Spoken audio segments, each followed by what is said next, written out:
So we'll be live. So Corey, don't forget to go to mute. Yep, right now. The broadcast is now starting. All attendees are in.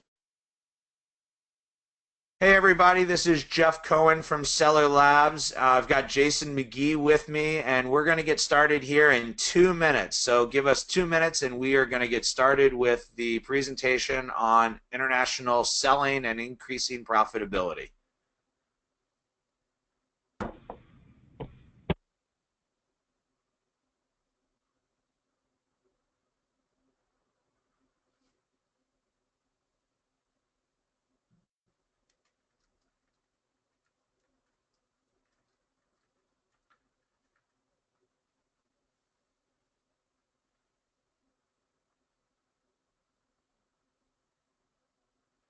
I see the attendee list growing quickly as everybody rushes in. So thank you all for joining us.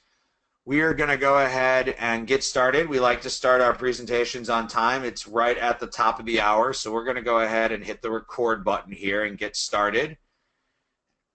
Just going to confirm we have that going so we can have a recorded version of this.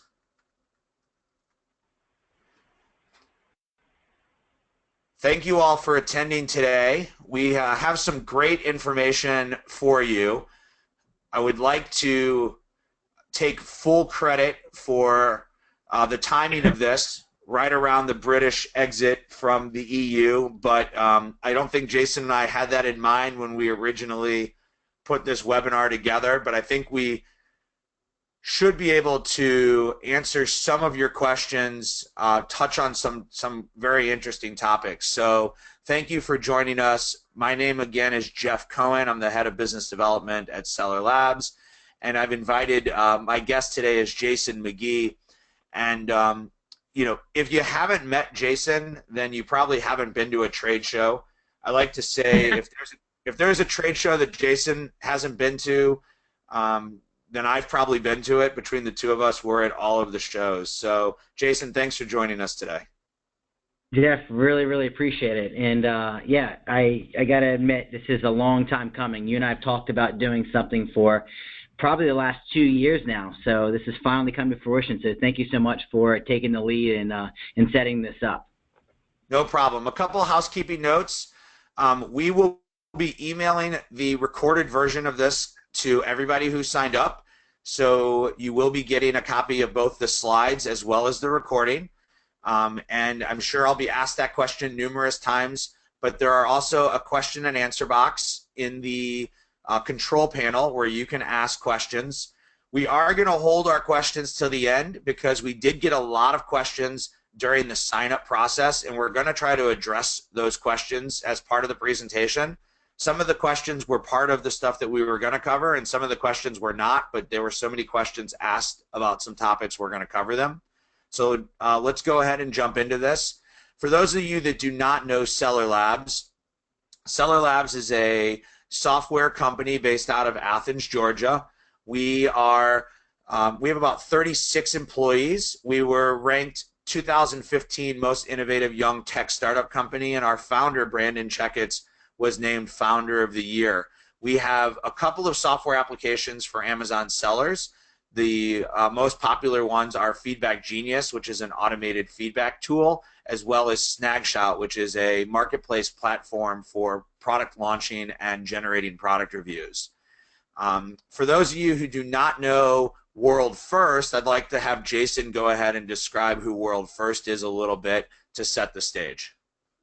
Perfect. Well, Jeff, thanks again for the warm introduction. Again, Jason McGee, head of partnership sales U.S. here at World First. So I will start off by saying that Jeff and I talked about this webinar could literally be about 5 different webinars itself, but we tried to take into account what everybody really cared most about internationally. So this is definitely more catered towards somebody who is either looking or, more importantly, you know, already starting to think internationally or go from one country to the next. So if there are any questions that we don't answer, by all means, just reach out to Jeff and myself. And if we don't have the answers, we can find somebody who could. So a little bit about who we are here at World First. We are an award-winning international payments company, and we help over 100,000 to date individuals, businesses, and e-commerce merchants transfer money around the world quickly, securely, and at very, very good exchange rates. For the folks in this room, we know obviously this is really geared towards Amazon. We specialize in currency management for marketplace sellers, and what we do is we help collect payments in foreign currencies from those marketplaces, especially Amazon, and then help them transfer it back home. More specifically, we do this by offering in-country receiving accounts for merchants selling on marketplaces such as Amazon, eBay, etc. So a use case would be I'm in the U.S. selling on Amazon in the U.K., or I'm Canadian selling in Europe. That's what we do. So when we talk about, when we go on and talk about what we're going to cover, which is the next slide, this is just want to let you know who was kind of, where we're coming from and what our expertise is. So Jeff, did you want to go through these topics that we're going to cover today? Yeah, so as Jason said, we're going to cover really topics that are tied around having an international selling account and ways to increase that. So we're going to obviously talk about the BRI exit. It's obviously a very hot topic. It's going to affect international sellers. We're going to talk about that from the currency perspective as well as from the international landscape. We're going to take a look at the overall international landscape, where you should be taking advantage, how you can be taking advantage, and what opportunities Amazon has. Then Jason's going to really get into some detail about ways to increase your profits while reducing your fees. So there's a lot of fees that are associated with international wire transfers and moving your money from your different Amazon accounts. And there's some ways to optimize that. Then we're going to talk about currency fluctuation and how currency fluctuation can affect your accounts. And then we're going to look at ways to maximize your profitability in what you're selling. So, Jason, let's jump right into the BRI exit and start tackling that gorilla. Perfect. Yeah. So just as Jeff said, we had no intention to cover the Brexit as it was happening. When we set this up, it was actually before it happened. So the elephant in the room is let's talk about the UK leaving the European Union and what it really means. So for those who haven't seen this plastered all over the news, what exactly happened? So the UK has been a member of the European Union since 1973. And what the European Union is it's a collective of 28 countries established to create a free trade zone. So what it really is designed to do is eliminate hurdles to trading and traveling between countries. The way I like to equate this is much in the way that in the United States we do business on a state-to-state level, and the federal government has made it very easy for us to do business that way. It's the exact same thing with the European Union. Even though they're different countries, they all come together to agree to allow goods and individuals to flow freely in that free trade zone. So David Cameron, the Prime Minister who actually just resigned as of today, he launched a referendum, which is essentially a vote on whether or not the European Union or the UK would stay in the European Union. And to everybody's, to everybody's excitement, or I guess catching everybody off guard, it actually passed with a 52 to 48% vote, and I think they had about 73% of all UK citizens turned out to vote. So they did agree to leave. Since then, you've seen a number of things happen. David Cameron resigned today, and Theresa May will be taking over as Prime Minister, and they have about 2 years before that really becomes official. So we'll talk about what it means, but specifically in regards to currency. During June alone, the rate between the British pound and the exchange rate between the British pound and US dollar dropped from about $1.5 to 1.29. So what that means is every pound was worth about $1.50, and then it actually devalued to 1 pound being worth only $1.29, which is a 14% drop. This is monumental, to be honest. I mean, we've never seen in the last 30 years a currency move like that with the British pound. So a lot will happen. There are a lot of questions that will not be answered for a while, but more so than anything, what this really means is that the UK now has to renegotiate every trade relationship they have with the European Union, which includes VAT, which we'll talk about, other regulations and fees and tariffs, all of these potentially, could be changing. And we'll talk a little bit more about it. But just to show the drop in currency from our perspective, this is just this is a graph that shows the worth of the British pound compared to the dollar. At the very top of the peak here, you will see it's at 1.50 roughly, which is what I said in the last slide. And then enter Brexit. Overnight, you saw this devalue all the way down to 132, and it's been on a steady decline for a while ever since. So what everybody wants to know is, what does this mean for you? So like I mentioned, we'll talk about VAT towards the end, but VAT and other fees could potentially change. FBA, currently there's a pan-European FBA program that you can ship to Amazon's UK warehouse and also be listing goods on Spain, Italy, Germany, France, those Amazon markets, and use the UK warehouse to ship all those orders. We don't expect the principle to change here. However, tax relationships, regulations, fees will potentially change. Right now, it's Amazon's problem to sort it out. Obviously, that could come back to merchants in the form of higher FBA rates if you're using that program. It still is too early to tell. Other regulations that could be established, like I said, to make it tougher to sell in the UK. But Theresa May, the lady who's now stepped in as a prime minister, she says that she will help renegotiate every one of those regulations that they had with the EU before. They'll strive to make sure it's something similar. So I think the big takeaway here is, yes, right now, because of the instability, it is less profitable to sell in the UK if you're based in the US. But my recommendation is absolutely do not panic. So a few things. Why still sell there? Well, number one, stability is going to come back to the region. I mean, we've already seen it today when there was a lot of uncertainty that David Cameron, who would replace him. And he actually wasn't even scheduled to leave until October. So there's already stability coming back to the leadership of the country, within the country. So right now, it is business as usual as well. It's going to take at least 2 years for the UK to formally leave the EU. So nothing's changing from a regulation perspective anytime soon, other than the currency fluctuation. Another thing is, do what others aren't willing to do. So you see at a time where everybody is kind of quote unquote panicking and they're wanting to pull out. Some of them even are pulling out. Stay the course. There's so many questions that aren't even answered yet, and you have time. As long as you're still profitable there, or even if you're just breaking even, it's still worth it to stay there. A few reasons why. It's still a very easy place for U.S. merchants and Canadian merchants especially to expand, because it's the same language. It's English. It's a little bit different with some S's instead of Z's, but other than that, the buying behavior is very similar as well. And I know with Seller Labs, a lot of your users are doing private label and creating their own brands. If you're focused on growing a global brand, this is the second biggest market outside of the U.S. So if you're not trying to acquire customers and expand your brand in those markets, then you're really taking yourself out of the game. So Jeff, kind of over to you before we go to taking advantages of the landscape. Is there anything you wanted to add to that? Yeah, I think the number one point that I would drive home is don't panic. As a seller and as a business owner, sometimes the worst thing you can do is make a rash decision.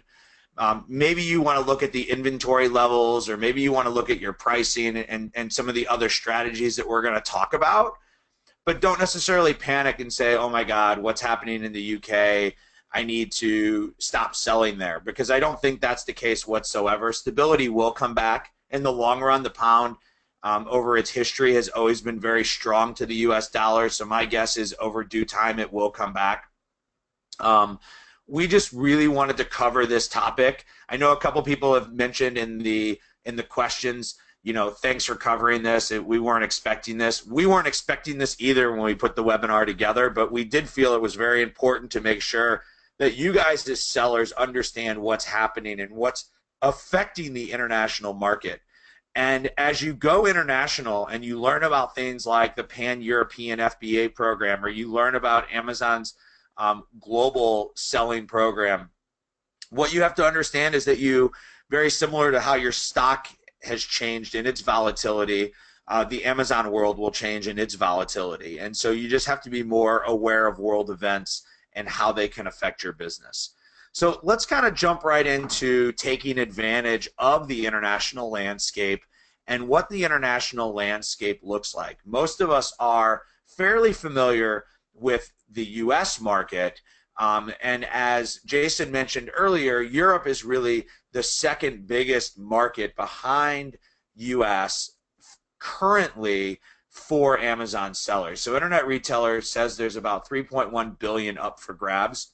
A lot of people in the industry like to say that Amazon Europe is and Amazon UK is really where we were 3 or 4 years ago. And so the number of sellers on a particular product, resellers on a particular product are a lot less than they are in the US because the competition is not there. If you look at Amazon and you look at all of their global marketplace, 50% of the sales come from outside the US. So having an international plan is definitely critical to your long-term success. And we still haven't even really gotten into talking about what the opportunities with China, Japan, India, and from what I understand, the next movement for Amazon is going to be is most likely Australia.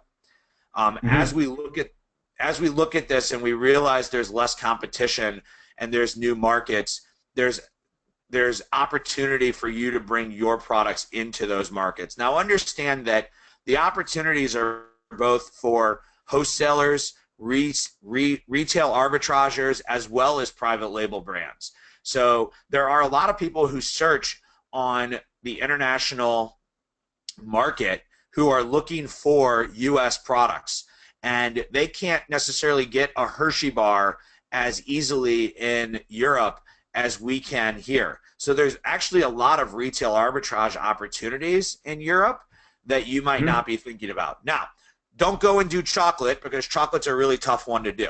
I was just using that as an example. But let's look at why you should consider selling globally. Well, one is that, you know, we are looking at a saturation level with Amazon and with sellers online. That does not necessarily mean that Amazon sales are going to decline. It just means that the competition is increasing significantly in the US market as more and more people are coming in. The seasonality, as you start to look at your products and seasonality, remember that it's always summer somewhere. And so as you look at your products and you think, when are they best used over here, you should also look at where are they best used in other places. But also in considering that, make sure you also think about if that product is used in those other places in the same way. Sometimes they are, sometimes they're not. We talked about the competition and the strain on margins, especially in the retail arbitrage space. But ultimately, you're looking to diversify your risk. And so if you're trying to stick with a couple of products or a couple of product lines, one great way to diversify your risk is to expose it to new markets. And, you know, just like any business, you want to look at, even if you're a local business, right? You look at serving your local neighborhood community, then you look at serving your regional community, and then you look at expanding beyond that. So if you even look at, like, let's take a really simple example like Papa John's Pizza, right? It was a local pizzeria in Omaha, Nebraska, and it grew into a national chain. And if you look at a lot of retail operations, that's how they started, and that's how you need to look at your Amazon selling business. So those are some of the really good reasons to be thinking international. We purposely are not going to get into how you sell international. So if you are not currently selling international and you need to kind of understand the actual steps of how to open up a UK account or something like that, there's lots of good resources out there, and we'll point you in those directions. But we want to get into, once you're selling in these markets, or for people who are selling in these markets, how they can actually take advantage by optimizing their account. So, Jason, if there's something you want to add, please do. Otherwise, we'll start jumping into increasing profits while you're reducing your fees as you look at the international landscape. Sure. Thanks, Jeff. I think the one thing I'll add to that is a point that we made earlier, which is especially with the private label sellers, if you're selling your own brand, you want to, for a lot of folks, the holy grail is having a global brand. So that's, if you own the brand and they're your products, you have the ability to go to any other country with your own brand. You're not worried about selling Nike and worried about if there's a brand owner who won't let you do it. You control it. So there's nothing better than to take your brand international. So, Jeff, perfect. So now let's get into increasing profits while reducing fees. What I'm going to focus on here is transferring your revenue back home and what it looks like, how it happens, and what you can do about it. So when you're selling in another country, sales are generated in a foreign currency. So a use case is I am in the U.S. and I'm selling on Amazon.co.uk or Amazon Germany. Amazon Germany is a good example. So I'm selling to German citizens. They're using German credit cards. They're paying in euros. Well, now Amazon has these euros. And let's say they owe you 100,000 euros worth of revenue for a month's worth of sales. Now they owe it to you. So what exactly happens? Well, Amazon asks if you have a bank account in that country. If you do not, Amazon says, no worries, that's fine. We'll send your revenue back home for you. But what Amazon does not tell you is that they're actually taking a percentage out of the exchange rate. Average fee associated with this is 3.75%. So let that sink in for a second. So for every $100 you're selling on Amazon, outside of FBA fees, outside of the commission they're taking, outside of everything else, they're only going to give you back about $96 of every 100 just because of the exchange rate. It's called the ACCS, which is the Amazon Currency Converter Service. But what a lot of sellers don't realize is that there's an alternative to doing this. It does not have to be a cost of doing business. If you're selling already internationally, this has already happened to you. I mean, we've helped tens and tens of thousands of merchants who are doing this, and we just want to at least bring it up to sellers who are currently selling outside of their home country. The same applies if you're. Go ahead. Let me add one thing before you jump into this. So just so everybody kind of understands, when you're selling internationally, Amazon is setting up your account and they're not requiring you to have a basis of business in that country. And if you just go through the normal Amazon processes, this is what they're doing, and they're not hiding these fees from you, but they're not necessarily showing you all the ways you can optimize these fees. So what we're going to demonstrate to you is a way to reduce these fees, a way to bring your money back home and save some money. And you could use a service like World First, or you could use some other services that are out there. And this can really drive, and we're going to show an example, this can really drive some significant value to you. But this is really like, once your money's sitting in your UK Amazon FBA account, how do you get it home and maximize how much you get? Yep, exactly, Jeff. So there's kind of three ways to think about it. I mean, one, let Amazon do it. Obviously, there are fees associated with it, and it does cut into your profitability, but they make it easy if you don't want to think about it. But the beauty is that there's very simple things you could do without even spending a dime and already see savings. So here are some alternatives to using Amazon services. So one, you could set up a physical bank account in that country. It's typically expensive. Most of these accounts, you actually have to fly over in that country and open up a bank account in person. You most likely have to actually register your business there, which won't even get involved with what the implications are there. But there are also ongoing fees involved to maintain that account there. Or you can have a company that sets up a receiving account specifically designed to bring your Amazon and other marketplace revenue back home in the country you're selling in. These types of companies, World First being one of them, but do your homework. There are other companies out there who can help you. They offer much better rates of exchange, and they give merchants a lot more control over when you're bringing your revenue back home. So like I said, World First is one of these. There are other companies out there, but it's as simple as signing up for an account, which typically these sorts of companies, they can have it set up for you the same day. And then you're actually, and then you just go, in the next slide I'll talk about just plugging those account details in. But the thing I want to drive home here is if you set it up with the right company, it doesn't cost any money at all to open it. There is no money to keep it open on a monthly basis. You simply just have this account, and the only way these companies make money is taking a much smaller percentage out of the exchange rate. So depending upon the volume you're selling, typically you will see on average at least cutting Amazon costs in half.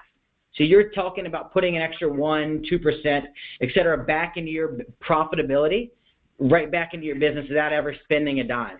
There's nothing more powerful than you can do than to become more profitable without really having to do much.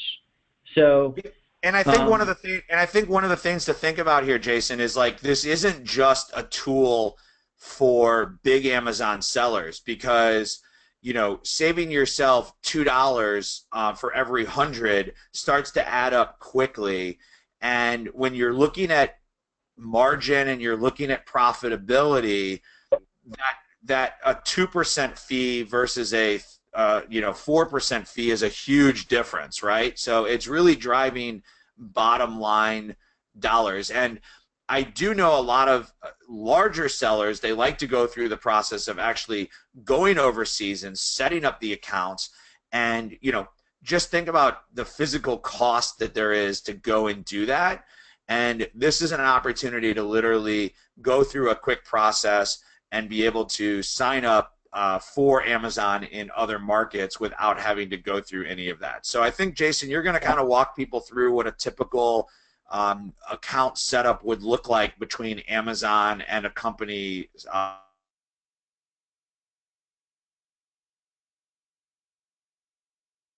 We'll talk a little bit more about price, but forgetting about exchange rates for a second in terms of like the fluctuation pricing, think about if you're saving, let's just say, for example, you're saving 2% compared to Amazon. Well, what are you going to do with that 2%? You could even factor that in. If you know you're saving 2%, imagine lowering all of your prices on your international listings 2% just because you know you're saving that percent compared to Amazon. What does that do to help you win the buy box? What does that do to help you increase the overall number of sales because you're all of a sudden looking better than your competition? The more competitive the industry, the more 1%, 0.5% fluctuation, 1 cent fluctuation can literally be the difference between making a sale and not making a sale. So, yeah, you're exactly right. So just walking through how it works simply. So you sell in the marketplace business as usual. Sign up for a service, taking our name out of it. Sign up for any sort of service that offers a solution like this. You get your bank account details, your receiving account details, and then all you do is you go to Seller Central and you plug it in and your new bank account details in your account settings. Amazon then takes the revenue they owe you, and instead of it sending back home, they drop it in your account in that country. And then you tell the company, whether you're using their online platform or whether you're calling in or emailing in, you tell that company when you want your funds to come home. And all you're doing, and you can even set it and forget it. That way you never even have to tell a company like us, where it happens just like Amazon does. It hits your account here, automatically triggers a payment home. That's the kind of value add for something like this. Hey, So, Jason, I have a question. I have a question that came up. I think it's a good point, a good time to ask it. Noel was asking, he has a multi-currency bank account set up in the U.S. Can he use that instead of a service like yours? Is that another solution? It really depends.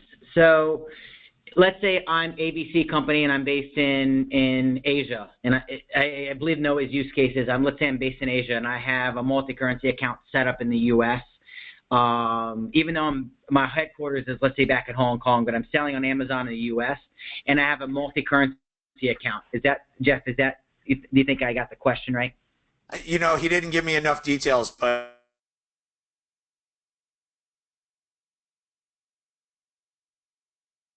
Sure. If I'm an overseas seller selling in the U.S. or in this case, so you can always flip it and just plug in the same scenario based on where you are.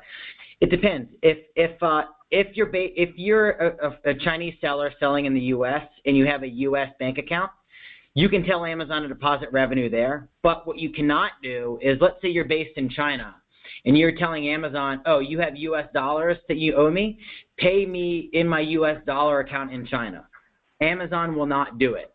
Amazon will, if Amazon is going to send money abroad, they will only send you the local currency owed. So let's flip it for a lot of the audience here. If I'm in the US and I happen to have, which is very hard to do, but let's just say that I have a euro dollar account, a euro currency account, and a US dollar account in the US, and I'm telling Amazon,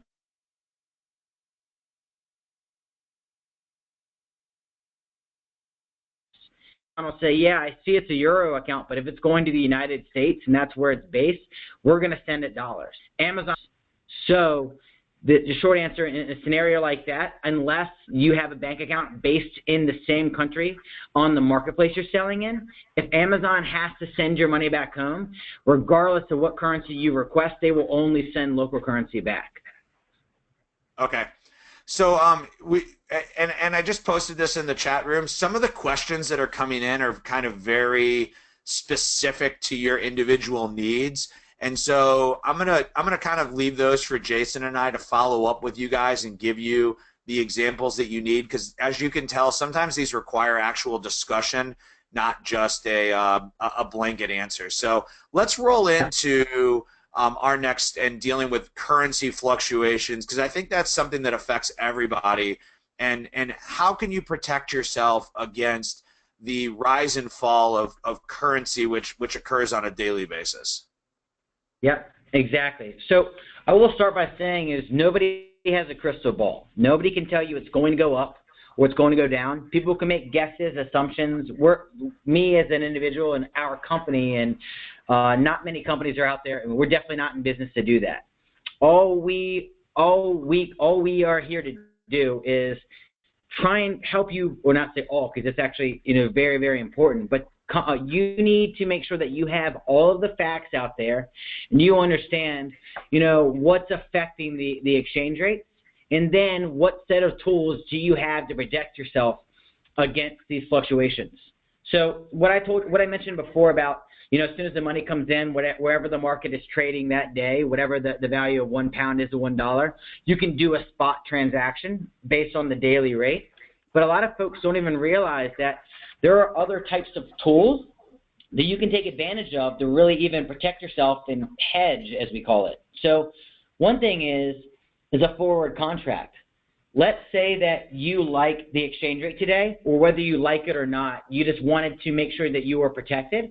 You can lock in an exchange rate and tie it to a certain dollar amount up to 3 years in advance. You can actually do something called a flexible forward contract. What this is, to give you an example, is let's say that I sell $100,000 a month, so I sell $1.2 million a year or let's just say I do 1.2 million pounds per year. I could lock in with a company like World First or other companies out there. I could say, look, I want to lock in 600,000 at the exchange rate of 1.40 where it is today. That way, when you're doing a transaction, you have the choice of whether you use that exchange rate that you locked in, so you're guaranteed that exchange rate, or you can use a spot where the market is trading. So some folks, I'll give you an example in the next slide, which is taking advantage of, when things like Brexit happen. But yeah, if you just want to keep your books completely equal, you don't care whether it goes up or down, you're not trying to profit from it, you want to keep your books equal, you can lock in your exchange rate or a portion of it.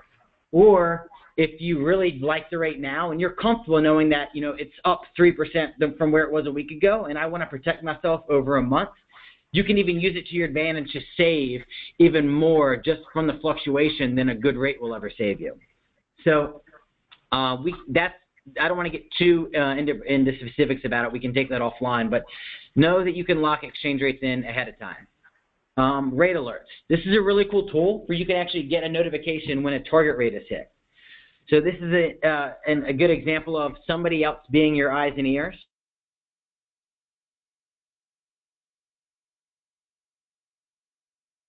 And hit an exchange rate, which is a rate you wanted to hit.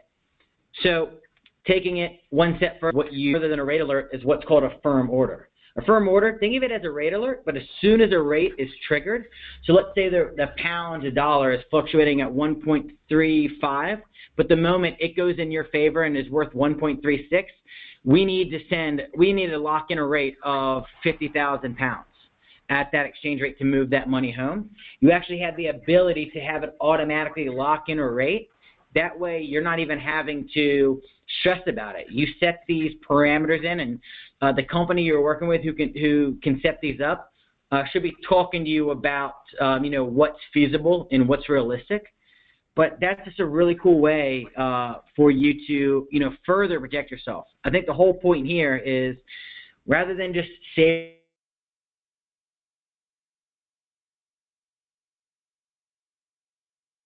money, and it's more so than just getting a good exchange rate. These sorts of increased fluctuations that you can now have more control over can save you more than just simply a good rate of exchange.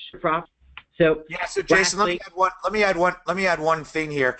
This is a lot about like how you would buy and sell stock, right? So if you had a stock and you knew you wanted to sell it at a certain point, you basically get an alert, and when you hit that point, you can trigger a sale. Forward contracts is a lot like how the airlines work with buying gasoline for their fuel. That's how they can kind of lock in their rates, and they know how much fuel is going to cost them. So what they're doing is taking these economic concepts that are used in different areas of commerce and bringing them to sellers. And depending on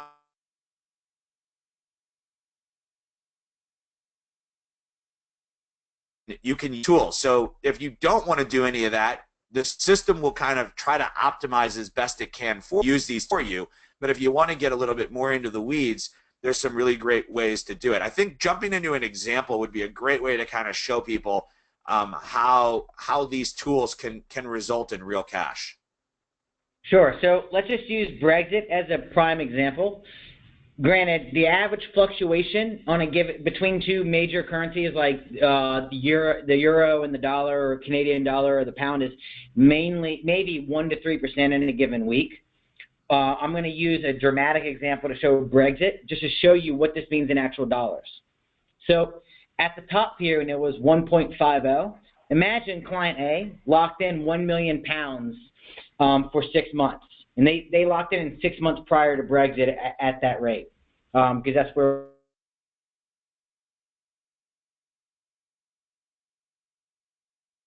in an exchange rate. They said, you know what? I'll be completely at the mercy of the market. They did that decision overnight on 1 million pounds would have cost them around $160,000 in profit. Granted, that is a ridiculously spread out example. I don't want to necessarily scare people because these are almost once in a lifetime sort of events. But let's say you're selling $10,000, $20,000 a month.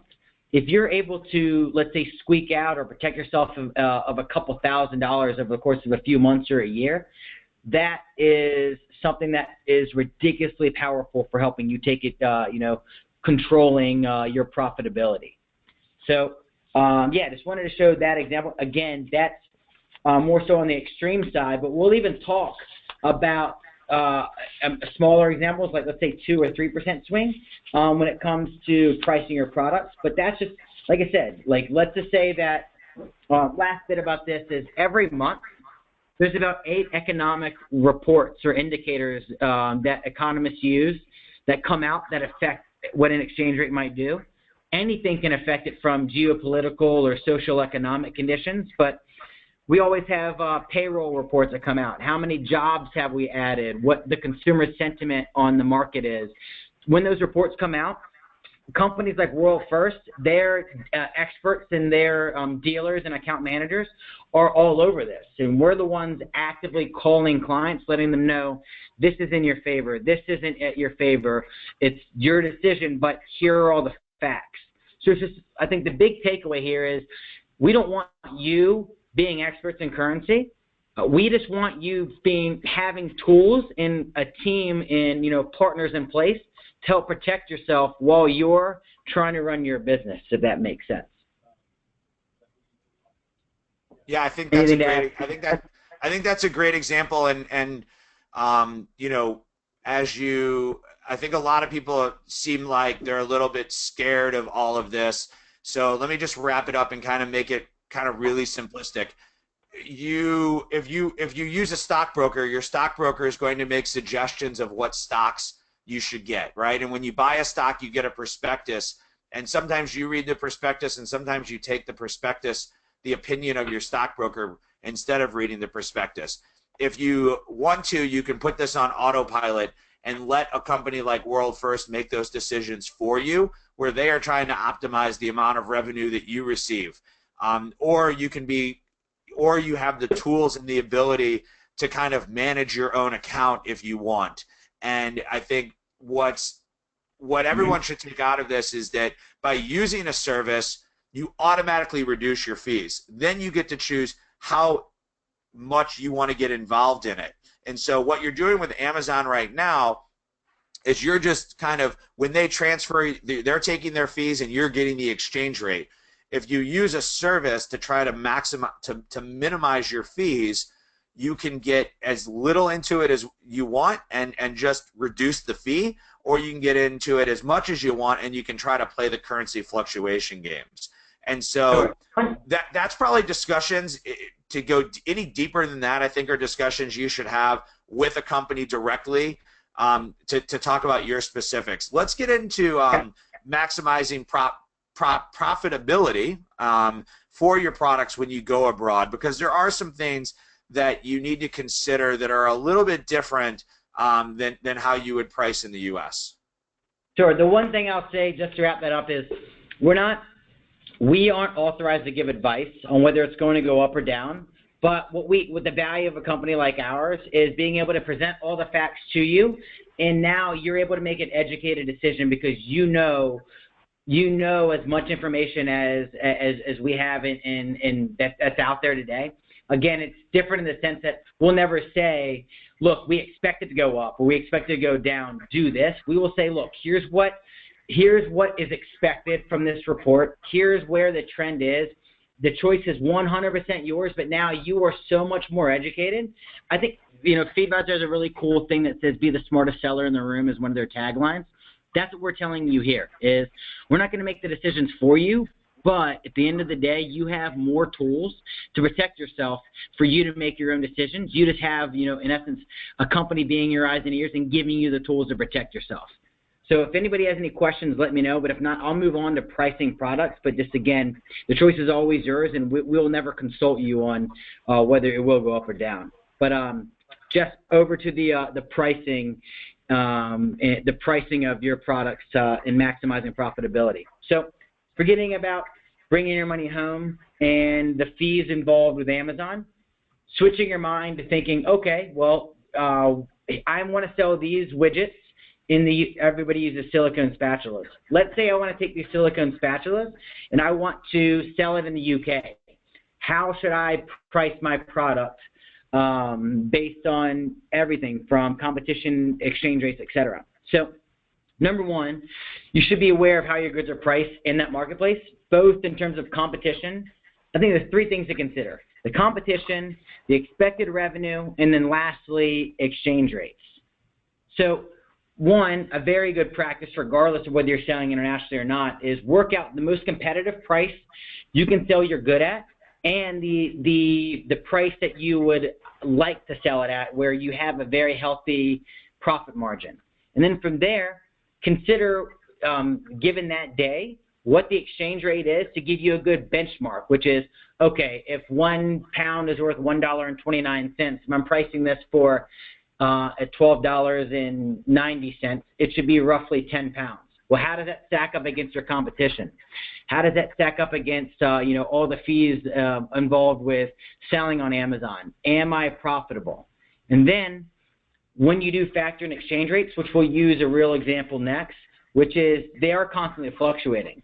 So you have to incorporate this into your pricing strategy. Just because you set this up and it worked last week doesn't necessarily mean that it's working today, because maybe that currency fluctuation made you more profitable, and now you can actually be more creative with your pricing. Or let's say that it did move out of your favor a little bit, so you're not making as much money. How does that affect your profitability? Well, One thing I'll say is there are a lot of really cool tools out there, whether it's a tool like AppEagle or a tool like FeedVisor, where these companies that help you price your products, they actually can do factor in exchange rates. And I think, Jeff, you had a really good point about some sellers may have, a handful of SKUs, so it's easier for them to really pay attention to it themselves. But then there are companies out there that have, hundreds or thousands of SKUs. So, unless you're wanting to look at every single SKU every single day, it is cool to kind of partner out and use a good solution that focuses on the global markets as well. Yeah, so, I think one of the things that you should consider when pricing your products internationally is understanding how the demand is going to change.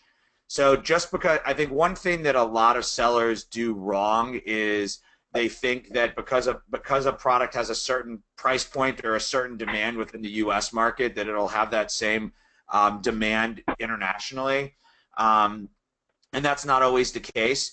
And I think your point of the global repricer definitely makes sense. And it's something for sellers to look into. And as you're getting started, it might not be something that you need immediately, but as you get more sophisticated with your international and you have to manage multiple currencies and you have to manage multiple FBA centers, managing your inventory for all of those becomes critical, as well as your sale price for each of those becomes critical. Because if you have less competition and you have a different demand structure in another country, you can a lot of times sell a product for more expensive in one country than you can in another.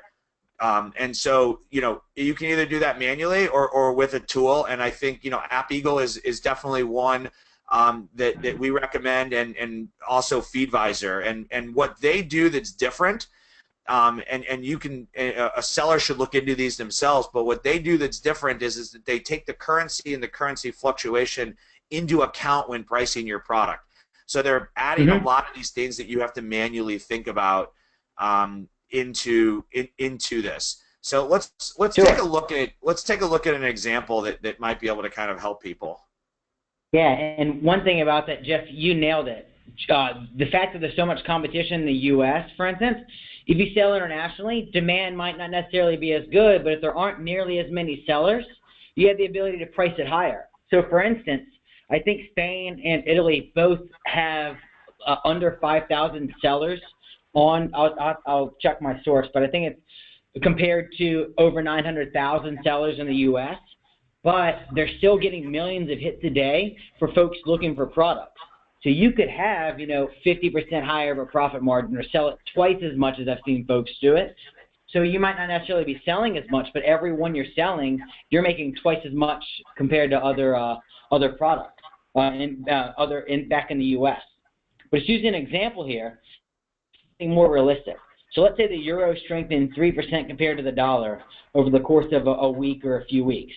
So this means that your profit margin overnight has increased 3% for every product you sell, and you haven't even done anything. So what are some ways you can factor this in the pricing of your goods? Well, number one, leave your pricing the exact same and see an automatic increase of 3% in your profit margin, which is obviously just beautiful. You're just making more money without even doing anything. Another example, what if you took that price of your item and you lowered the pricing of your item by 3%? And then let's say you lowered it by 3 or 4 or 5% because you're factoring in a solution like World First saving you money on repatriating and the exchange rates in your favor. What does that do to help you win the buy box? What happens if you've either won the buy box or you're now priced a few cents cheaper than your competition, and you've seen an influx in, like, let's say a 25% increase in sales because of 3% reduction in price, but you're still making the exact same money on the profit margin as well. So those are some high-level examples where if you start thinking more strategically about this, you can even further your sales and do what a lot of folks aren't even considering today. So I don't know if you wanted to add anything to that, Jeff, but we're getting towards the end here, and we've had some really good questions asked. But What Jason and I did was we had, over 1,000 people register for this webinar, and we thank you guys all for attending, and hopefully you learned something from here. And we had kind of pre-built an agenda, and what we did was we wanted to kind of stick to our agenda and cover some of the points that we covered, but more importantly, we wanted to make sure we answered some of the questions that kind of came up from the collective group. And so one of the questions that came up was really about what is VAT and how does it work. So let's kind of cover that one to start, and then we can kind of get into some other questions that were being asked. Sure, and I know I'll try and move quickly. So if you guys have questions, just ask us offline. But simply put, VAT is value-added tax. It's a consumption tax placed on all goods imported in and sold in the UK and Europe. It's similar to our sales tax. The only difference is it's already baked into the selling price. So something sells for £12. Every British citizen already expects 20% of that to be the VAT. What I will say is it is your duty to pay it. So it does vary country by country. It does hover around 20%. Don't let this be alarming to you because folks in Europe and folks in the UK already expect this. So even though it might say, wow, I have to increase the selling price 20%, that's what everybody else is already doing, and that's what citizens expect. So don't say, oh my gosh, it's 20%, it's going to cost me 20%. No, you pass that cost on to the buyer. So there are distant selling thresholds. So pretty much you have to register for VAT in each country in Europe and the UK you're selling into. You technically don't need to set it up until you're hitting a certain threshold. I don't know the thresholds and they always change, but I think it's like if you hit 75,000 pounds in a year in the UK, you are required to have a VAT number and pay VAT on a quarterly basis. What I will say is you can register for this yourself, or you can use a third-party service. It does take 4 to 6 weeks, typically if not longer, to get VAT set up by yourself, and you actually have to calculate this. So I would recommend looking at a third-party provider who can get it set up for you, make sure you're filed 100% correctly, and they can help make sure that you're paying what you're supposed to. To give you a simple math equation, if I'm importing products to the UK, let's say I'm importing something that costs $5, I owe VAT to the government based on that 20% of how much it costs me. So it'll be roughly $1 on that $5. But then if I sell it for $10 or $15, I charge 20% VAT on top of it. I owe the government the 20% that I've collected off the sales price, but I'm able to subtract and get a refund on the amount that it cost me when I imported it. So I know it's kind of a crazy example, but it's very easy for use a company to get it set up for you. And my recommendation is to have it set up. If you're thinking about going abroad, apply for a VAT now, whether you want to do it yourself or just use a company. You have Meridian Global Services, you have Simply VAT, all sorts of companies like that who can set it up for you. So moving along pretty quickly here, other folks asked about an importer number. EORI is an Economic Operator Registration Identifier. I don't know why it's such a mouthful. All this is your import number. It's an absolute must-have, unlike VAT, where there is no threshold. If you're importing goods, you need a number. It is super easy to apply for. And this is very similar.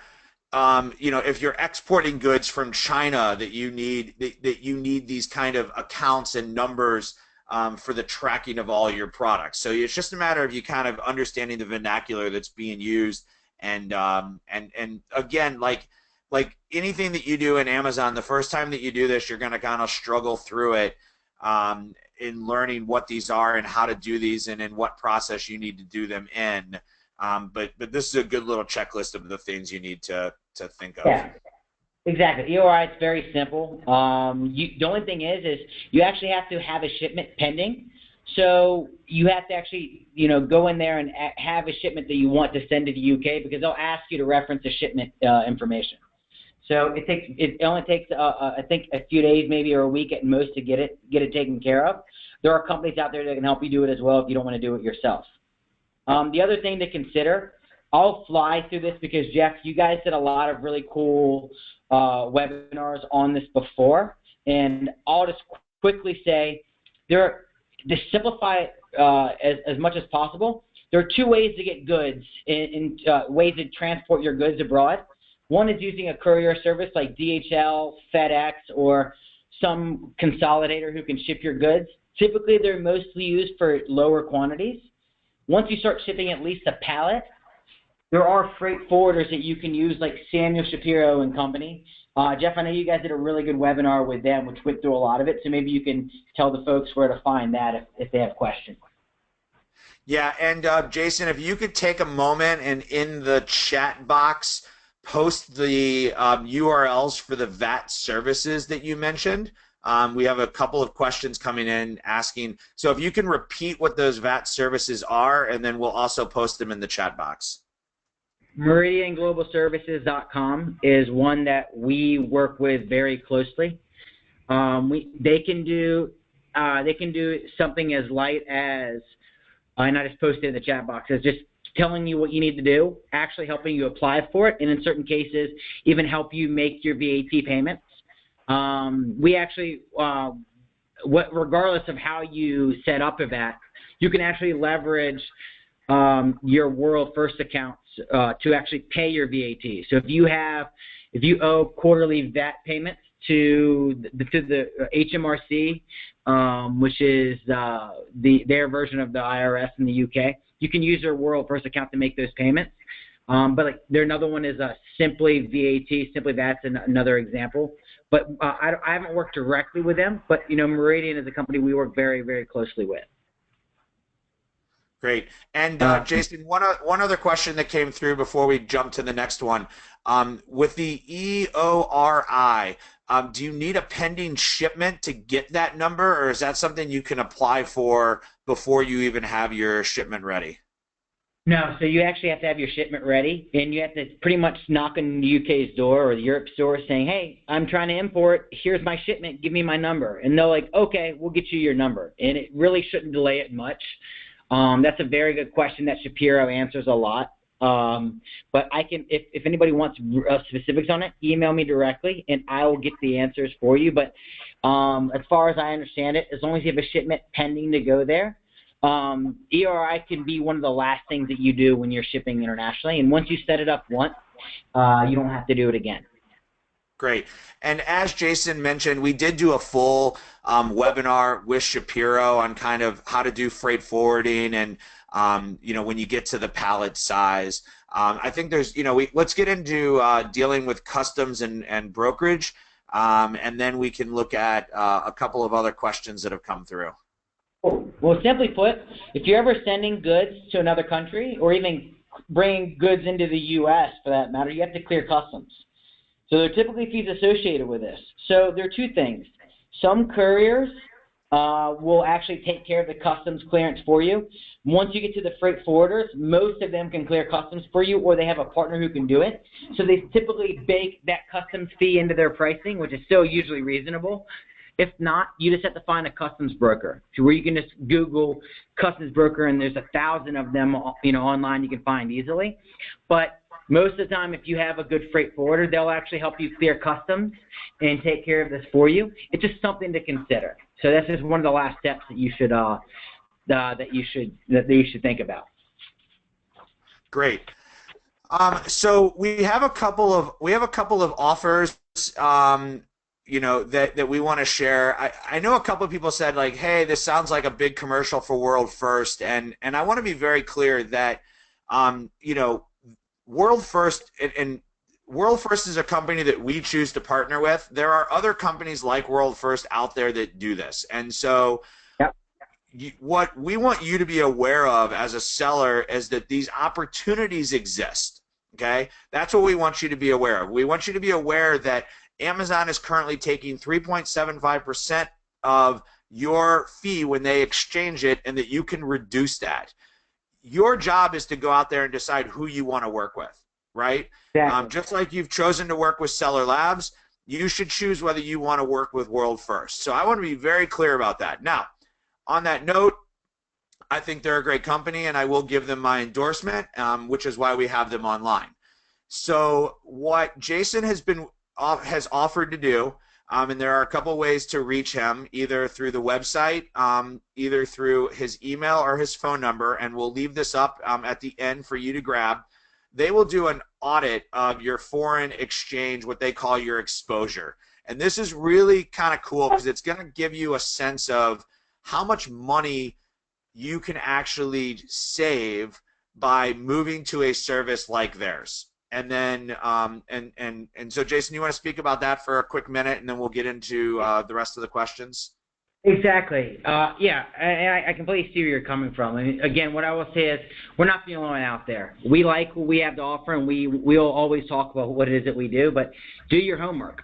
Now that you know there's an opportunity, go out there and find other companies and then make your choice. But in terms of World First, yeah, if you want, whether you have outgoing payments in a foreign currency or incoming payments from a marketplace, for free, we will do a full audit and present back exactly what rates you're being charged, so you see exactly down to the penny of what what you're paying, and then it's your choice what you want to do about it. That's where it stops with us. So if you want, connect with us, connect with me directly. Even if you wanted a list of folks who do what we do, I am more than happy to even send you a list of folks we even compete with as well, to really make it fair for you guys to take a look. But yeah, that's what we have to offer here. And I do know, Jeff, I know you guys have another webinar coming up, so I know you wanted to talk about that. So we've got about 3 or 4 more questions we're going to get into, but before we do, we want to announce the next series of our webinar. For those that have attended in the past, we do a webinar every March and every pre-Q4 with FeedVisor and CPC Strategies. The event, we'll call it sold out last year in March, meaning that we filled the room that GoToWebinar allowed because of so many people attending. And what we're going to be covering August 9th through August 11th, it's a 3-day event. So each day we will be covering one topic. We'll be starting off with getting prepared for Q4. That'll be the overall topic. And then each of the days will cover different parts of Q4 preparation, from optimizing your listing to optimizing your pricing to understanding how to use PPC and how PPC changes as you get into a more competitive season like Q4. So we thank you guys for attending. It is the top of the hour. We will stay online for about another 10 minutes and answer questions, but I know that many of you may have other places to go. So we thank you for coming. We hope that you'll attend our next event. Again, we will be sending out the recording of this webinar to everybody. There were a lot of questions asked where I said Jason will get back to you. So Jason will have all of the questions shared with him so he can get some of the very specific questions answered. I do have a couple, Jason, that I would like you to be able to get into. One was, and my guess is this is speaking about you and your competitors, but like, is World First technically a bank? And if you are, do you follow? Are you FDIC insured? Are you do you have a parent bank associated? Are you following regulations? If I'm transferring my money into you and then transferring it out, whether I'm using you or a competitor, are you guys considered a banking institution, and how is that protected in ways that I would be protected if I'm using a regular bank? Sure. A really good question. So we're not a bank, however, we're regulated very similar to one. So what we're technically classified as is a money service business. So for technical terms, we're what we call a non-depository institution. Where we differ in a bank, where we're not earning interest and offering other instruments like interest in checking accounts, et cetera, like a bank would. So funds are designed to come into your World First account and then transfer it back home. We actually we're partners, and we're partnered with a number of the largest banks in the world, where they authorize us to open up underlying individual accounts for each one of our merchants that are segregated. So we're not giving a pooled account, which means 100 clients are using the same account. They're all segregated accounts. The way I can't speak for competitors, but the way we are insured is unlike FDIC insurance. We actually have surety bonds in every state, in every country that we operate in. So then we actually have to not only be regulated by the federal government, we are regulated by each individual state banking commission. So the banks prove that, look, God forbid World First goes out of business, is your client, how are you protecting your client's money? Well, we have surety bonds, like I said, to actually make sure every bit of money that flows through us is protected. So we're regulated not only here in the U.S., but we have offices all over the world. We have similar sort of regulations that we have to follow. But exactly, I mean, I would absolutely make sure that the company you're doing business with is insured, they're bonded, but also they follow all the requirements and regulations. Okay, I've got like 3 questions that I really think need to be answered. So I want to get to these. The first one's from Pete. Suppliers charge in U.S. dollars. Is there a way for sellers outside of the U.S. That have a World First account not just to receive money from Amazon, but also pay suppliers? Now, I'm going to also turn that question and say, if I have a U.S. account and I want to pay people like my Chinese suppliers, is there a way for me to put my money, and can I essentially use World First as almost like a PayPal exchange? Can I use it for transacting between other countries that I work with? Sure. Simple answer is yes. Where World First has the ability to receive revenue from marketplaces, but then we also have a separate service which goes beyond e-commerce, which is outgoing payments. So depending on where you're importing from, a lot of them do price in U.S. dollars. Some of them, even if you have the ability, ask them if you can pay them in local currency, and you can actually negotiate a reduction in the invoice. Because a lot of suppliers, let's say I'm in in Europe, even though I can accept euros, I might charge somebody dollars, and I may mark that up 5%. So if you go to that European supplier and say, hey, I'd rather pay you in euros, oftentimes you can get a discount. So reach out to me directly. Every situation is different based on which country it is. But yeah, a service like World First, or even a bank for that matter, could actually make outgoing payments in foreign currency or yeah. Exactly. Like if you're doing your wire transfer. Will you go ahead and flip forward a couple of slides so they can see our contact information, so that when we tell them to contact us, they'll be able to see our pretty mugs. Go one more so they can see our pretty mugs with our emails and phone numbers and all the ways to get a hold of us. There you go. Okay, so the next question I had, Amazon has specific requirements when you're setting up your bank account information. For instance, it has to be if your name, if you're a sole proprietor, if your company's name, if you are registered. How does having an account like World First affect how you sign up with Amazon? Does it matter what type of business account you set up with, or is it something I can implement after I've already set up? Yeah, exactly. So when you're working with World First, whether you're a sole proprietor, which we can work with, or whether you're a registered company, we obviously have a very good relationship with Amazon, so we know exactly what their requirements are, and we present to them whatever they need, whether it's to prove the address is for your company or the company name's the same, to prove that it's your own unique account is a very, very, very big one. So we provide all of this in the appropriate format in a statement that you can present to Amazon if they have questions, and there's no issue at all. Amazon receives these from us all the time. They know exactly who we are.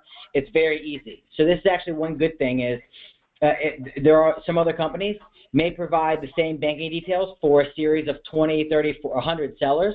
Your bank account details are unique to your company, and they will always be yours, so you're not sharing that with anybody else, which is what you need to do in order to have it work for Amazon. So simply put, everything that you need and Amazon requires, we're able to provide very easily right away for you to make sure there's no delay. Laura says that she seems to remember that you cannot do business in the state of Nevada. Yeah, so Nevada is one of only 2 states in the U.S. that we are in the pending stage of our license. I want to say the other one is Alabama. So Nevada and Alabama, of all other 48 states, including the Washington, D.C., we can easily accept it and do business on behalf of. And then That's another good. and then of the Amazon marketplaces, can you transfer money out of all of them, including India, China, Japan, as well as, I mean, obviously you can do U.S. and U.K. U.S., U.K., Canada, Europe. We just launched Japan. We were the first ones to launch a Japanese solution to be able to get your funds out of Japan. I'd say right now, stay tuned on India and China. They're not available today, but stay tuned on that. And yeah, I think Japan's so hot. I know a number of folks had asked about Japan. We have a solution to be able to get funds home from Japan. So. I'm going to try to get through about 2 more questions here before we hit the mark. Processing a VAT refund, is your recommendation to typically use like a Simply VAT, or is that just in the setup? What's the cheapest way to kind of process a VAT refund check from if you get a check from the UK that's like a VAT refund check, what's the best way to process that? Like they're not doing a wire transfer. That's a very good question. I would probably defer to a Meridian or Simply VAT. I know they have a lot of questions in their FAQ where they talk about that. A simple phone call would be something they could help with. Yeah, we don't typically focus on refunds at all. What we focus on is if a client needs to pay their VAT, they're able to do it as long as they know. Let us give us a heads up on the amount. But in terms of receiving VAT, I would defer to either Meridian, Simply VAT, or one of the many companies who can do that. Great. Are there tax implications of having an account like yours? I'm not a tax consultant. Are you guys are you paying interest or anything like that? I would assume unless you're paying interest, there's not really a tax implication. Well, we're not paying interest. We're not a depository institution, and you're not required to have a domiciled company in a foreign market. So the simple answer is talk to obviously I'm not authorized to talk about VAT and tax, but our clients aren't registering as a business overseas. It's not a requirement, and these accounts aren't earning interest. Great. A couple of questions came in about listings, and I'll kind of take them, and the questions were, how do you when you're selling in different locations on Amazon, what are the requirements, right? And I think that you obviously need a fully optimized German listing page to have your product selling in Germany. What a lot of companies do who are looking to sell globally on Amazon, when you're creating your product and you're creating your packaging for your product, it makes sense to get your packaging kind of translated into the multiple languages. Now, we like to kind of recommend that you do not use a translation tool, meaning don't plug it into Google Translate and then post that as your listing. We always recommend that you use natural speaking citizens for the translation. So let me give you an example. If I wanted to sell something in Germany, and I should not go to my friend's daughter who just graduated high school and took 3 years of German and ask her to translate my listing. I should hire somebody who naturally speaks German to do the translation for me. And a lot of times we see this, right? When you open up a package from a Chinese company and you read the instructions, you clearly can tell it was written in kind of broken English, right? And that's not the perception you want to have when you're selling your product in other markets. So spend the extra time, spend the extra money, get the translation correct.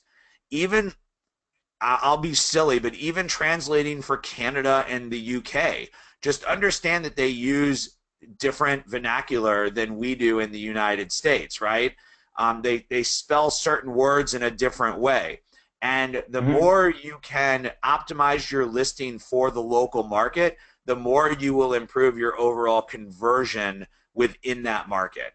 And so it's Yep. something really important for you to consider when you're looking at how you grow your product internationally. There are tons of listing translation services on Upwork, which is like a pay for performance type of site. Or if you Google Amazon listing translation, there are only 585,000 results for you to look through. But again, having somebody, you wouldn't want to hire somebody in China to translate your US information for you. So consider who you're hiring when you're making that decision so that your translation looks correct. So with that, I think I'm going to wrap it up. We are at about 12:15. We did go a little bit over, but we wanted to get all the information about Britex into the presentation so everybody could understand what the implication of that recent action is. Again, we're in a political year, so there will be more political unrest with the markets as things happen in the U.S. and as things happen in Europe. Keep in mind the one thing that I think Jason said at the beginning that I think makes the most sense of anything is just don't panic. Use good judgment. Seek resources. Find answers to your questions. Thank you again to Jason for coming on and sharing this information. I hope it was helpful. Please let us know in the questions and comments if this information was helpful or if there was something that we missed, and we would be happy to get back in touch with you. Remember that if you would like an audit of your international account, you can do that at sellerlabs.com/worldfirst. And we look forward to having you at our Q4 summit, which will take place in August, and you'll begin to see emails about that later this week. Thank you to everybody, and everyone have a great day. Thanks. Appreciate it.